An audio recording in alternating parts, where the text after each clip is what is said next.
தொலைகிறதே. வாழ்க்கையின் வேர்களோ மிக ரகசியமானது. ரகசியம் காண்பதே நம் அவசியமானது. தேடல் உள்ள உயிர்களுக்கே தினமும் பசி இருக்கும்.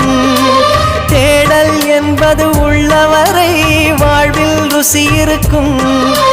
பாடல் போல தேடல் கூட ஒரு சுகமே. இசை பாடி வரும் இளம் காற்றுக்கு உருவமில்லை. காற்றலை இல்லை என்றால் ஒரு பாட்டொலி கேட்பதில்லை. ஒரு காலம் வருகையில் உள்ளம் கொள்ளை போகுதே.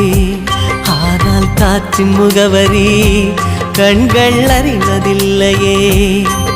இந்த வாழ்க்கையே ஒரு தேடல் தான். அதை தேடி தேடி தேடும் மனது தொலைகிறதே.